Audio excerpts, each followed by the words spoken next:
habang ang kaarawan ni Jesus na ay nalalapit na. Amen.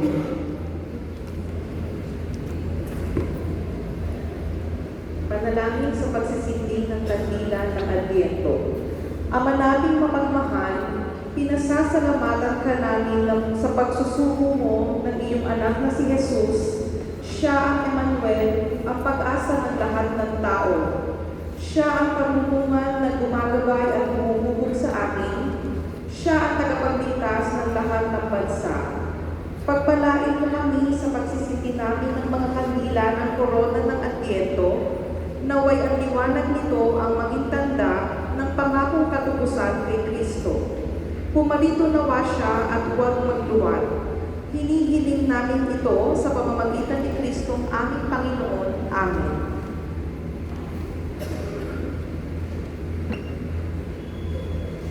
Ama namin makapangyarihan at maawain, sa aming pagsalubong sa iyong anak, huwag mong ipaintulot na maging hadlang ang aming mga pinagkakaabalahan. Turuan nawa kami ng kanyang karunungan upang kami ay kanyang makapiling kasama mo at ng Espiritu Santo magpasawalang hanggan. Amen.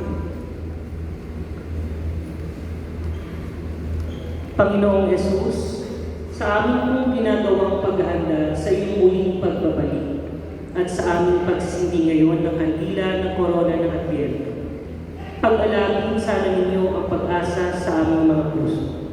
Dagdagan po sana ninyo ang aming panalangin na magiging maayos din ang lahat at ang lahat ng pangyayari ay para sa aming kabubuti at ikababala. Halina, Jesus, halina.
Sa ngalan ng Ama, ng Anak at ng Espiritu Santo. Amen. Sumayo ang Panginoon.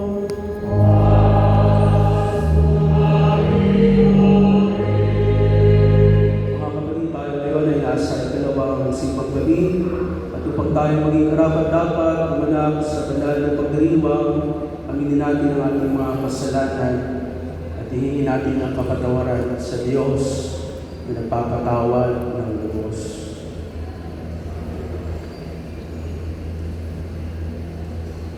Panginoon, kami nagkasala sa iyo. Panginoon, kaawaan mo kami. Kaya naman, Panginoon, ipakita mo na ang pag-ibig mong wagas. Kami ay hinapin at sa kahirapan ay iyong iligtas. Kawaan tayo ng kapangyarihang Diyos. Patawarin tayo sa ating mga kasalanan at patnubayan tayo sa buhay na walang hanggan. Amen. Awitin natin ang papuri sa Diyos sa may taasan.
Manalangin tayo.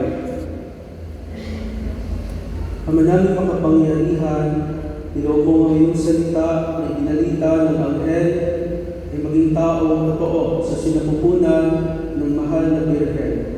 Ipagkaloob mo kami sumasampalatayang siya'y ina ng Diyos, ay matulungan niyang lumalangin sa iyo. Sa pamamagitan ni Jesucristo, kasama ng Espiritu Santo, magpa sa walang hanggan. Amen.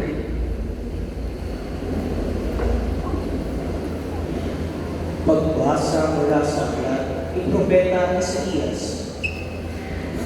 Ang sabi ng Panginoon sa kanyang bayan, ayon sa katarungan at laging matuwid ang inyong gagawin. Ang pagliligtas ko hindi na magluluwat, ito ay darating. Ito'y mahayag sa inyong paningin. Mapalad ang taong gumagawa nito. Ang anak ng tao ang tutunin ito. Ginaganap niya ang karapat gawin sa araw ng pagpapahinga. Sa gawang masama, ang kanyang sarili iniiwas. Di dapat sabihin ng isang daluhang nakipagkarisan sa bayan ng Diyos na siya'y hindi papayagan ng Panginoon na makisama sa pagsamba ng kanyang bayan. Ito naman ang sabi ng Panginoon, sa mga dating daluhan na kayo'y kabilang sa kanyang bayan, buong pusong naglilingkod sa kanya, nang hinilid sa araw ng pamahinga at matapat na nag-iingat sa kanyang tipan. Dadalhin ko kayo sa Sion, sa aking banal na bundok. Ipadaran ko sa inyo ang kagalangan sa aking templo. Tatanggapin ko ang inyong mga handog at ang templo ko'y tatawagin bahay dalangin ng lahat ng bansa. Ipinangako pa ng Panginoon sa mga Israelitang binalik niya mula sa pagkatapon na marami na siyang isasama sa kanila para magpabilang sa kanyang bayan. Ang salita ng Diyos.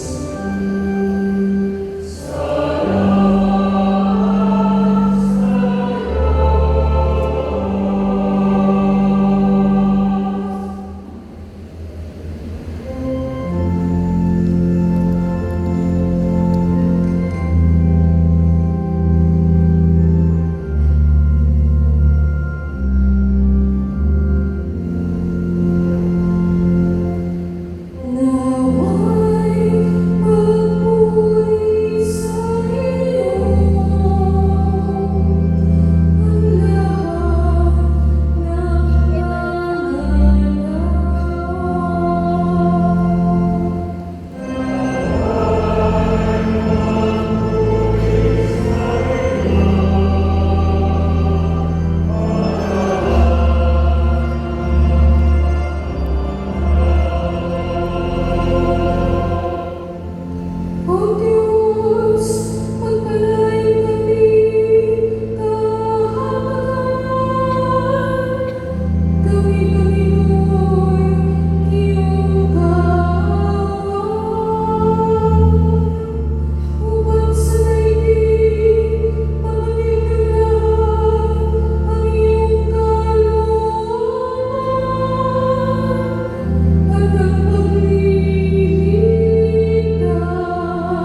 upang umira sa amin.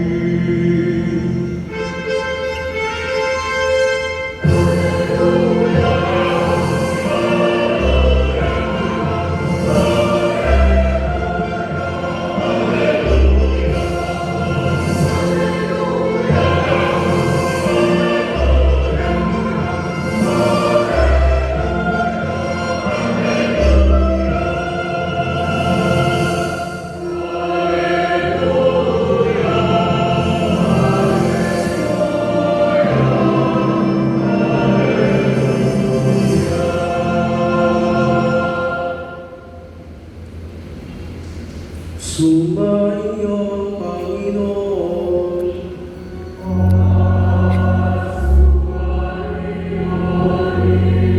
Ang mabuting balita ng Panginoon ayon kay San Juan.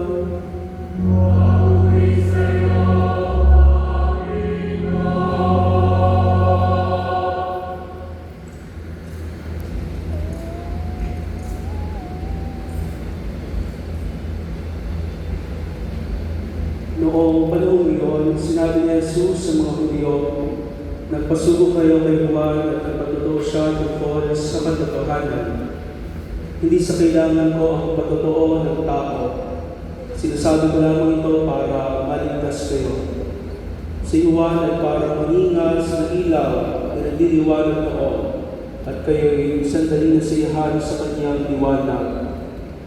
Ngunit may patotoo tungkol sa akin na higit sa patotoo ni Juan. Ang mga gawang pinagagawa sa akin ng Ama at siya ko namang ginaganap. Yan ang nagpapatotoo na ako'y sinugo niya.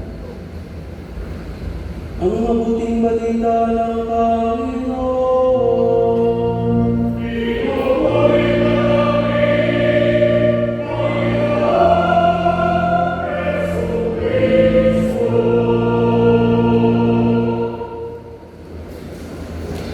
Good evening, everyone. Pagkati mo na yung mga katabi. Good evening. Sino po sa inyo ang nakakadalawang simbang gabi na? Taas ang kamay. Yung totoo, pa-absent kayo kahapon. Taas ang kamay, sino nakakadalawang simbang gabi? Marami pa. Mga hanggang ilang gabi kaya yun. Itong gabi pa. Palakpakan muna natin yung mga nakakadalawang gabi. Pinilimutan ko umiiyak ito para sa dalawang simbang gabi. Ang katotohanan na nakikita sa gawa. Ulitin nyo nga. Ang katotohanan Sa gawa. hindi lang po sa salita dahil madali ko magloko magsinungaling. Pero ang tunay na katotohanan palagi mong nakikita sa ating pagkilos at paggawa. Kailanman hindi mo natin madadaya ang katotohanan pagdating sa ating mga gawa. At ito rin marami kung paano pinahayag ni Jesus tungkol sa katotohanan. Si San Juan, siya nagpahayag sa katotohanan ng ating Panginoon. Pero higit nung dumating ang ating Panginoon Jesus, ang nagpatunay na siya'y Diyos ay sa pamamagitan ng kanyang mga gawa. Nagpapatunay na siya'y isinugo ng Diyos Ama. Tingnan ko itong mga larawan na ito. Wow. Next. Wow. Next. Wow. Parang artista, ano? Pogi ba? Pogi? Pogi? Opo. Medyo. Parang wala nang pinag-iba sa... Alam ko yung iba sa inyo, meron din mga ganyan. But these are AI. Ngayon, wala ka ng problema kung ang mukha mo hindi kakilisa. Kaya-kaya nang i-edit. Kung ang buhok mo ay tulad sa akin, nakakaunting na. Minsan ko nagpa-picture. Sabi, Father, gusto niyo ho? Ay, pakapalit ko yung buhok ninyo. Sabi ko, gusto ko sutukin yung mukha mo. Iba na, yung puti mo, kaya na itigil na yun. Marami kang wrinkles, kaya na pakinis Hindi mo na Dami ng daya. distinguish kung AI ba o totoo. Pero itong mga pictures na ito, parang totoo rin naman. AI po yan. Malayo-malayo sa katotohanan. At ilang hamon mo patungkol sa paggawa na siyang didikta at sasabi kung tayo namumuhay sa katotohanan, lalo na sa ating panahon ngayon. Una, ang teknolohiya ay dapat po na ginagamit, lalo ng social media, ginagamit natin sa kabutihan. Dahil ngayon, talagang gagamit na ang fake news, mga scammers, ang mga hackers. Kanina, yung aming cook, ikaharap naman, Father, pwede ko bang pautang ng 200? Sa chat ba? Pagkalapit lang yung cook at saka ako. Sabi ko, nihiram ka ba? Hindi ko, Father. Ayun pala yung hapong account. At uso-uso ko ngayon, na parang ang pagdalaw ko, ginagawa ng business. Ang pandalama, parang trabaho na. Pero hindi ko ito ang hangarin ng mga bagong teknolohiya, even this artificial intelligence. Ito'y dapat ginagamit sa katotohanan, sa mga kabutihan, maaaring sa pagpapalawak ng ating kaalaman, at hindi sa pagdaraya o kung anumang sinungalingan. Kaya mga kapatid, dapat huwag po tayo basta-basta maniwala sa anumang salita, lalo na sa ating mga nakikita sa social media. Ang nararapat ay hanapin natin kung ano ang katotohanan at lalagyan ang ebidensya. Huwag magpapaniwala sa mga nakikita at sinasabi. Amen? Amen. Sabi mo ng tabi mo, huwag kang puto-puto. Pangalawa, ang katotohanan ay dapat pinatutunayan. Hindi ko kailanman mananalig ang kasamaan o kasinungalingan. Naalala ko yung kwento, meron yung isang anak, sabi doon sa kanyang tatay, Tatay, meron mo akong nagugustuhan, palagi ko po siyang kachat. Sino ba yung babae niyan? Sabi ng tatay, si Elena ho. Sabi ng tatay, sino Elena? Ang anak mo ni Aling Marina. Sabi ng tatay, naku anak, huwag mo niligawan yan. Kapatid mo yan. Anak mo sa labas yan. Huwag mo sasabihin sa nanay mo. Makalipas sa ilang linggo, sabi ko dito manak, Tay, hindi na mo si Elena. Gusto kong ligawan. May bago ko nakilala. Lagi na mo kami magkausap gabi-gabi sa chat, sa telepono. Ano ang pangalan niya? Sabi ng tatay. Nakilala ko po si Maria. Tay, napakaganda. Sabi ng tatay, sino Maria? Yung anak ni Arizona.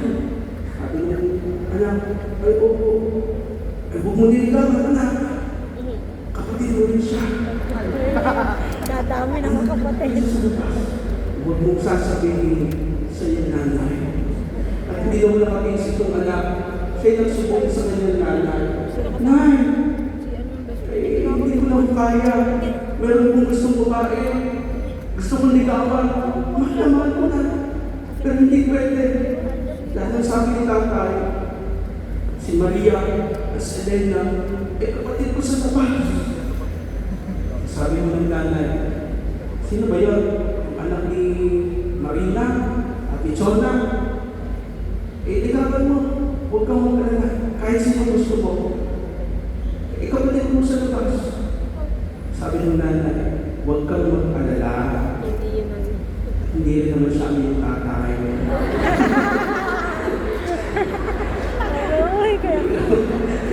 Ang katotohanan, dapat pinatutunayan. Sa panahon ko ngayon, mga kapatid, na totoo, ang salita ko ay napakadaling gamitin sa kasinungalingan. Hindi mo na rin malaman kung isang tao, wala na mo. Kung dati, halata mo sa bata, pag nagsisinungaling, sa mata, sa kilos, ang gagaling na ng mga bata ngayon magtago, ang gagaling na maglihim, magsikreto, kilala natin. Pero niyo ho, hindi natin kaya nakawin ng Diyos. Kung pwede natin nakawin ng iba, hindi rin natin kaya nakawin ng ating sarili. We cannot fool ourselves. Pwede mo bang nakawin ng sarili mo? Uy. Pag nilaw mo sa sarili mo, anong tawag sa iyo? Loko. Hindi natin pwede nakawin ng sarili natin. At dahil hindi natin pwede nakawin ang Diyos. Dahil alam ng Diyos, nakikita ng Diyos ang lahat. Kaya nga sa kanyang pagkakatawang tao, pinatunayan ng Diyos ang kanyang pagka-Diyos at pagiging tunay na tao, iban sa kasalanan, sa kanyang mga himala, sa kanyang mga kaugalagan na ginawa, sa pagpapalaganap ng mabuting balita, na si Jesus, ang tunay na Mesiyas, ang tunay na Diyos, at ito rin yung hamon para sa atin. Katulad ng sinasabi ng St. John Paul II, do not be afraid of truth. The truth will set us free.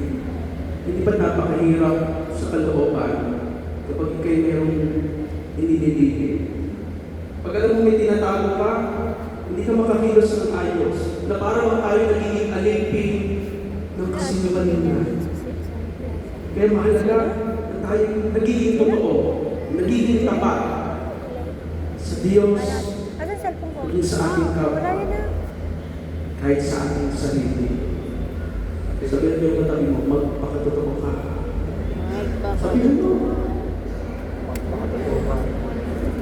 Hindi ba yan? Bata, matanda. Napakadali ng mga sinungaling. Tama, mali. Tama. Kaya huwag mong sisihin na kung ngayon, ikatlo, ay meron mga korupsyon, meron mga pandaraya. Dahil ang korupsyon ay talagang kawalan ng patunay ng katotohanan. Bago pa magkaroon ng korupsyon, saan nagsisimula? Sa kasinungalingan, sa paglilihim, sa pagtatago. Isang bata, nangungupit sa wallet ng nanay. Yung mister, naglilihim sa kanyang misis. Yung kanyang misis, nagtatago ng kanyang mga order sa Shopee, parcel. Sa mga maliit na, huli kayo ha? Sa maliit na sikreto, paglilihim, lumalaki. Hanggang sa pasisungaling. Hanggang sa korupsyon. Na ang korupsyon hindi lamang po sa ating gobyerno, nagsisimula din sa ating mga sarili, sa mga munting pariya, sa mga maliliit na bagay ng paglilihim, hanggang lumalaki. Kaya nga ang korupsyon, na hindi lamang basta isang krimen, hindi kasi numalingan sa Diyos at sa bayan. At alam mo kung paano ang demonyo, Satan is the father of all lies. Bago ang pride, bago ang disobedience, bago ang pagsuway sa Diyos, simulang lahat sa kasinungalingan. Kaya nga sa tentasyon, doon din tayo sa nililingan ng demonyo. Okay lang yan. Marami naman gumagawa yan. Huwag mo sabihin, mag-aakay kayo. Itago mo na lang. Hindi niya naman malalaman. Yun ang akala natin. Dahil sa bandang huli, ang katotohanan ay palaging mananaig. Ang katotohanan ay palaging mabubunya. Ang lahat ng kasinungalingan ay lalabas at lalabas. At sana po, ngayong ikalawang simbang gabi, hindi lamang tayo mamuhay sa katotohanan, kundi tunay na sa salita at sa paggawa ay makita na tayo bilang mga Kristiyano, saksi ng liwanag ni Jesus, saksi ng kanyang katotohanan, mamuhay tayo sa tamang landas ng ating Panginoon.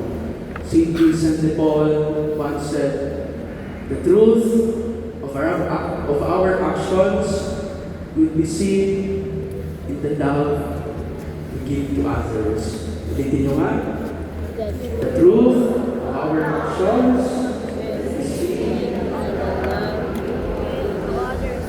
Kaya ang katotohanan ay sadyang makapangyarihan at ito'y panaging mananaig.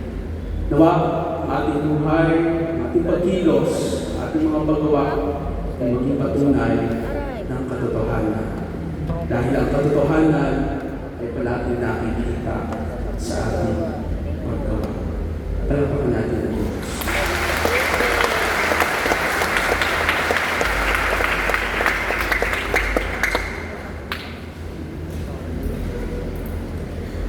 Tumayo po.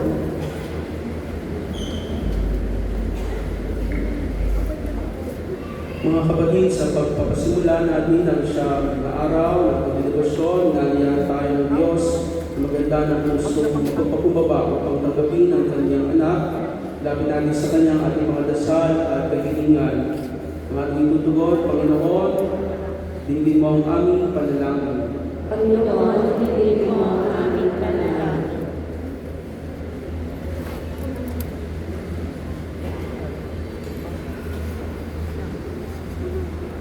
Para sa simbahan, upang sa pamumuno ni Papa Leo, ni Obispo Marcelino Antonio, ng tanang mga bispo ng mga bani, patuloy nawa niyang buhayan ang kalooban ng Diyos na tumubos ang sangkatutan, pasangkatauhan. Manalangin tayo sa Panginoon. Panginoon, hindi mo ang aming panalangin. Para sa mga pinuno ng bayan, upang sa kanilang magpapasya, naway manangin ang kabutihan ng lahat at matulad sila kay Jose sa katapatan at katanoan. Manalangin tayo sa Panginoon. Panginoon, hindi mo ang aming panalangin. Para sa mga pamilya, upang mapanatili nilang buhay ang pananampalataya sa kanilang tahanan at maging patuloy na bahagi ng angkan ni Kristo sa pagmamahalan ng katapatan. Manalangin tayo sa Panginoon. Panginoon, hindi mo ang aming panalangin. Para sa mga nagdudusa at nahihirapan, upang makatagpo sila ng pag-asa sa Diyos, na umilos at gumawa ng mga dakilang bagay sa buhay ng sangkatauhan. Manalangin tayo sa Panginoon. Panginoon, hindi mo ang aming panalangin. Para sa mga yumao, upang makasama nila sa kaliwalhatian ang mga banal na ninuno ng aming pananampalataya at makita ang katuparan ng pangako ng Diyos. Manalangin tayo sa Panginoon. Panginoon, hindi mo ang aming panalangin. Sa katahimikan ng ating puso, ating ipagdasal sa Diyos ang ating mga natatanging kahilingan.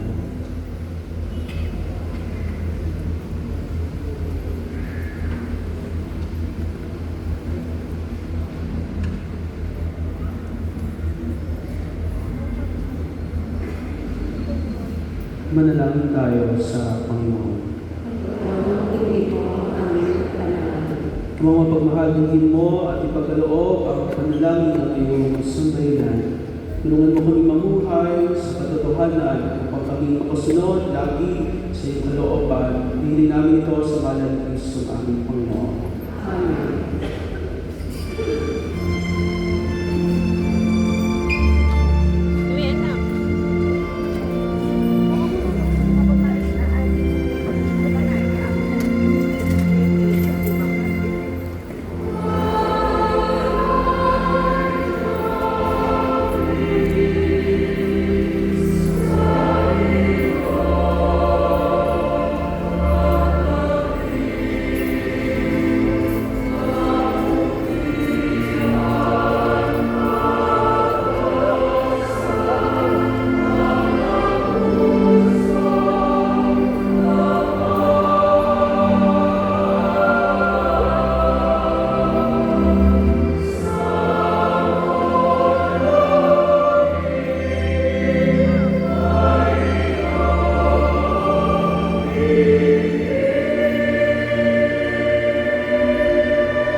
Manalangin ko yung mga kapatid upang pagkain natin ay kalugdan ng Diyos sa mga makapangyarihan. At kapinawa ng Panginoon itong pagkakain sa inyong mga kamay, sa kapurihan at karangalan sa ating kapakinabangan at sa buong sambayan ng ganap. Manaming lumikha, ang mga alay namin nakahain sa iyong lambana ay pabanalin nawa ng maglukob ng Banal na Espiritu na pumuspo sa sinapupunan ng Mahal na Birheng Maria upang magdalang tao at magsilang sa iyong anak na siyang namamagitan kasama ng Espiritu Santo magpas sa walang hanggan. Amen. Sumainyo ang Panginoon, At sa Panginoon, sa Diyos sa inyong puso at diwa. kinaasa namin sa Panginoon. Pasalamatan natin ang Panginoong ating Diyos. Marapat ay siya ay pasalamatan. Namin makapangyarihan, kundi marapat na ikaw ay aming pasalamatan. Ang pagsugo mo kay Jesus ay hinahayag ng lahat ng mga propeta. Pagsilang niya ay pinanamikan, mahalaga ito ang kanyang inantunay sa kapangyarihan ng Espiritu Banal. Pagdating niya ay nilahad, isang Juan Bautista sa kanyang pagbibinyag. Ngayon pinaghahandaan namin ang maligayang araw ng kanyang pagsilang, kami nananamig at nananalangin lubos na makaharap sa kanyang kadakilaan. Kaya kinsan mga anghel, nagsiyawin ng papuri sa iyo na walang kumpay sa kalangitan. Kami nabubulong sa iyong kadakilaan.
Hindi naman magmatapos sa hapunan, gawa niya ang kalis, ngunit kanya pinasalamatan, niyabot niya ang kalis sa kanyang mga alagad at sinabi, tanggapin yung lahat ito ating, ito ang kalis ng aking dugo, ng bago at walang hanggang tipan, ang aking dugo ay buhos, para sa inyo at para sa lahat, sa ikapagpapatawad ng mga kasalanan. Gawin ninyo ito sa pag-alala sa akin.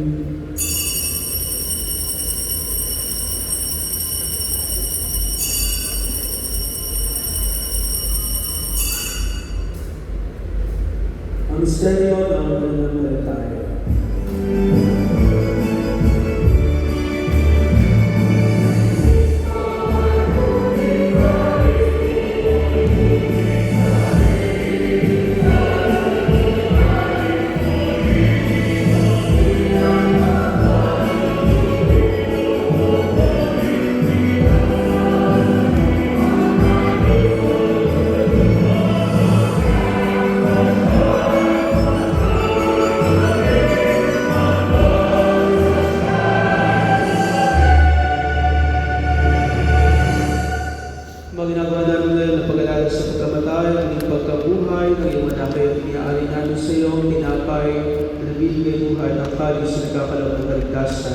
Kami nagpapasalamat dahil kami yung narapat na tumayo sa harap mo para maglingkod sa iyo. Sinasama namin kami magsasalo-salo sa katawan at dugo ni Kristo ay mabunod sa pagkakaisa sa pamamagitan ng Espiritu Santo. Malingapin mo ang simbahang nagana sa buong daigdig. Puspusin mo kami sa pag-ibig kay Isa, ideya na aming sa Papa, Marcelino Antonio, aming obispo at ng buong kaparian. Nalilhali mo rin mga kapatid namin na anilay. May pag-asa ng sila muling mabubuhay, hindi ng lahat ng mga pumanaw.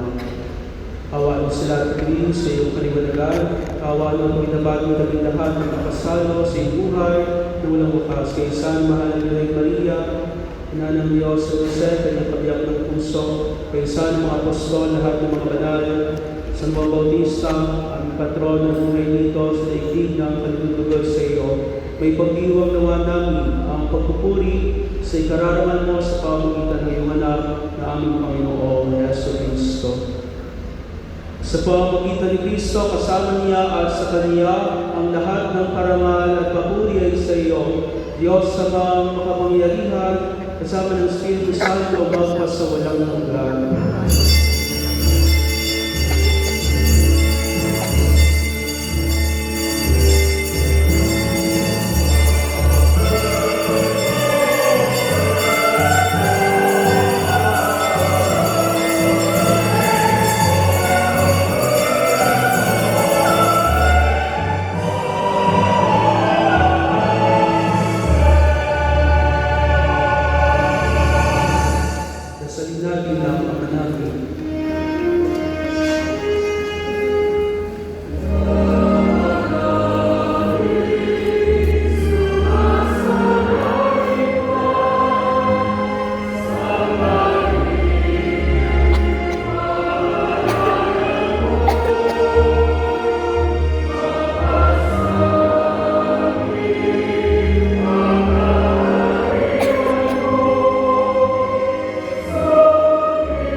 sa lahat ng kapahamakan. Samantalang aming pinananabikan ng ilang araw ng pagpapahayag ng tagapagligtas namin sa Yesu Cristo.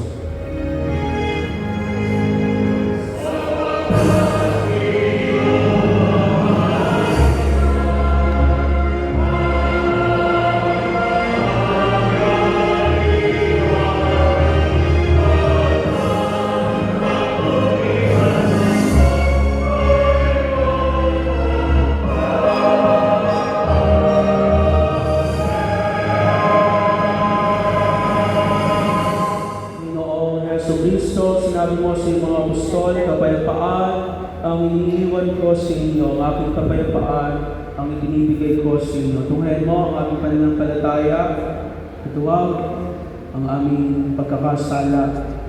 Pagkalooban mo kami ng kapayapaan, pagkakaisa, ayon sa iyong kalooban, kasama ng Espiritu Santo, magpas sa walang hanggan. Amen. Ang kapayapaan ng Panginoon ay laging sumainyo. Bigayan kayo ng kapayapaan sa isa't isa.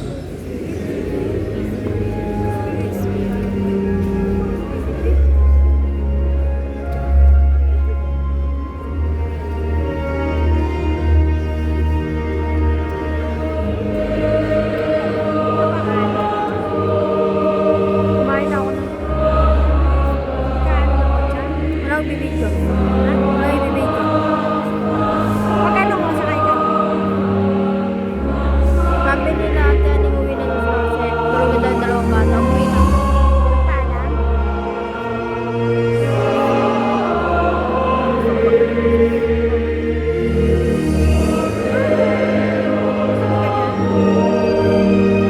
Huwag na ka. Pipila pa ako sa makaka.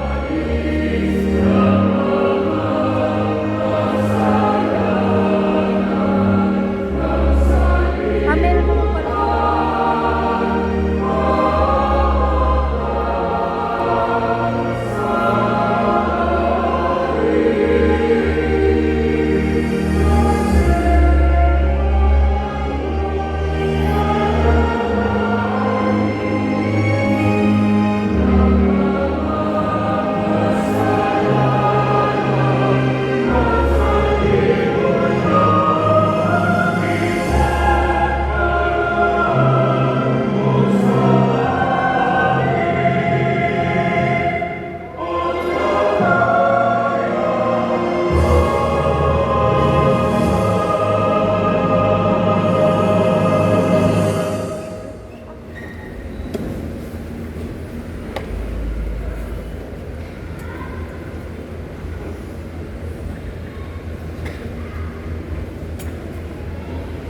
Ito si Jesus, ang kordero ng Diyos, nag-aalis ng mga kasalanan ng sanlibutan.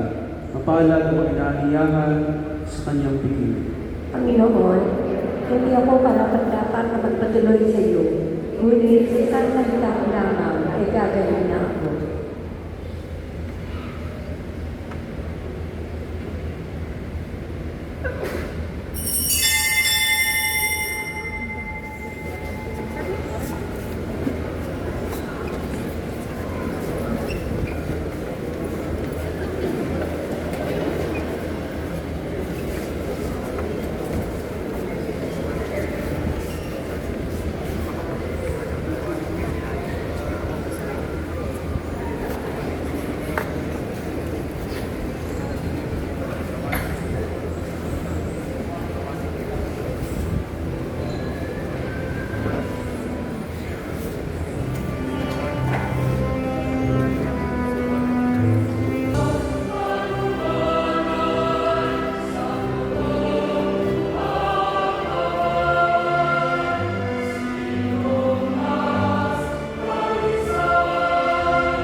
misyon.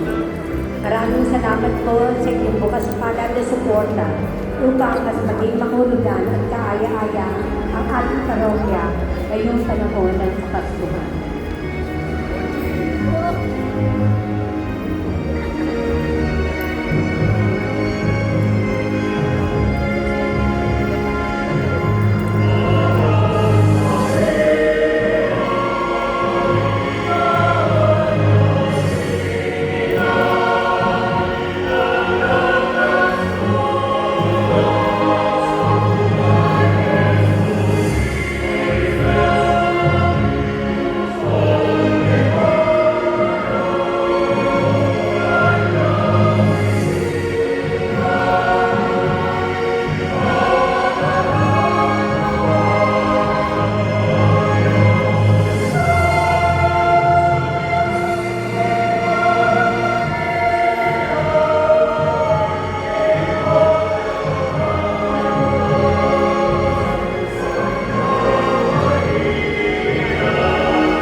Manalangin tayo.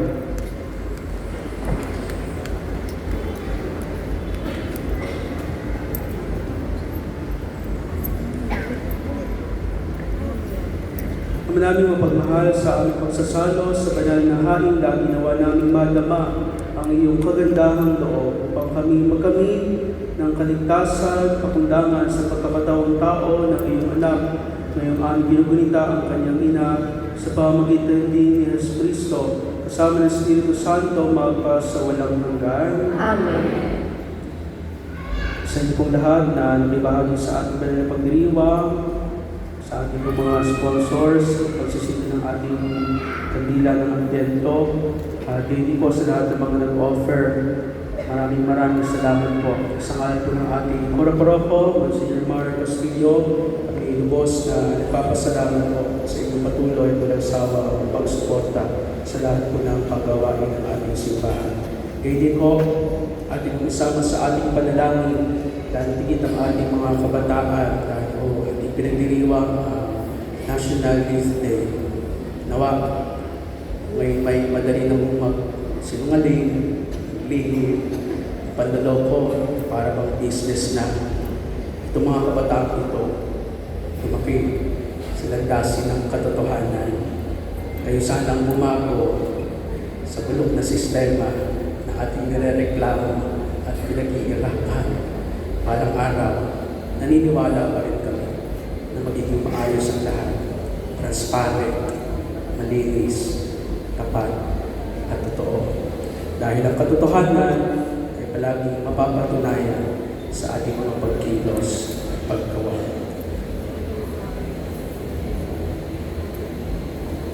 Magsipong lahat para sa paggawad ng sertipiko sa ating mga sponsors. Magandang gabi po sa ating lahat. Sa sandali po ito, nais po nating igawad ang sertipiko ng pasasalamat sa mga nagsilbing sponsor ngayong ikalawang araw ng Simbang Gabi. Ang sertipiko po ay pagkakaloon ng ating Parochial Vicar, Reverend Father Jerry Canvincola, katuwang ang isa sa mga miyembro ng Parish Finance Council, Sister Bombet Malinaw, ngayong ika-16 ng Disyembre taong 2025 dito sa Parokya ng San Juan Bautista, Lungsod ng Calamba.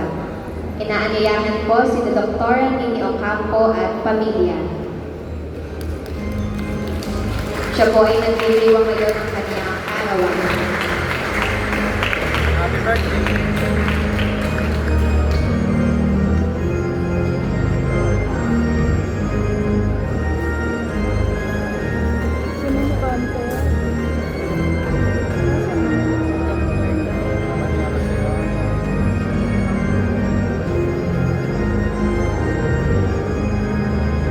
Sunod po ay Liceo de Calamba.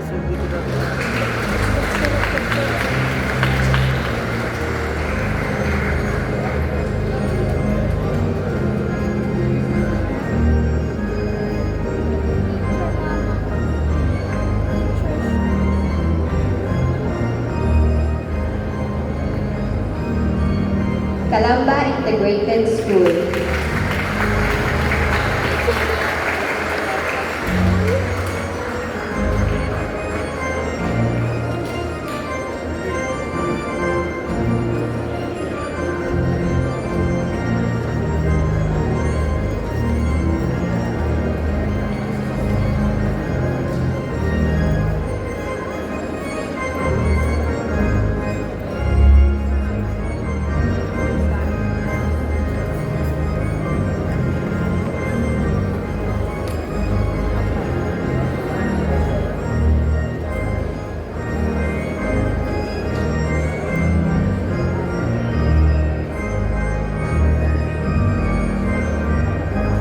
Calamba Parish Development Cooperative.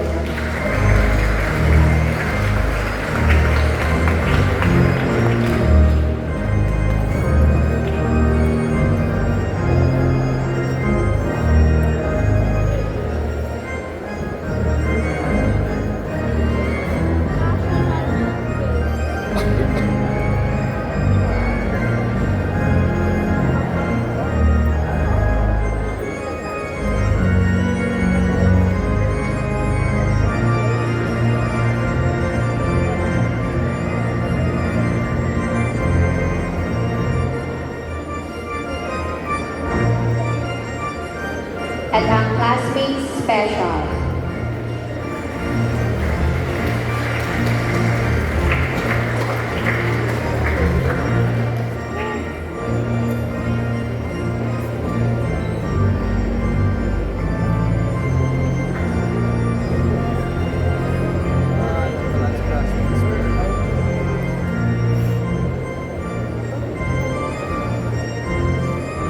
Muli po, buong puso pong pinapaabot ng ating Cura Paroko, Monsignor Mark Castillo, ang taus-pusong pasasalamat sa inyong patuloy na suporta at pakikiisa sa mga gawain ng ating parokya. Marami pong salamat.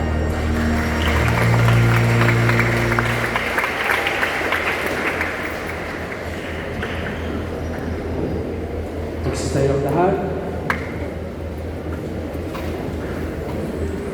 Di po sa inyo pong lahat na nakibahagi sa ating banal pangiriwang, maraming salamat po.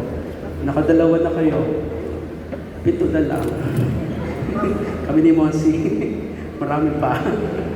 So muli po, sana hindi lamang natin basta makumpleto itong banal na tradisyon, bahagi ng ating pananampalataya, itong simbang gabi, hindi dahil sa tayo mayroong kahilingan, hindi tunay na maramdaman natin na sa katotohanan, ang Diyos ay buhay. Pinaghahandaan natin, darating na Pasko, tayo mamuhay sa ating paggawa na mayroong katotohanan. Sumayin niyo ang Panginoon. At sumayin rin. Pagpalain kayong lahat sa ngalan ng Ama, ng Anak at ng Espiritu Santo. Amen. Kami sa inyong alay na, kumain kayong namumuhay sa katotohanan ni Kristo. Salamat sa Diyos.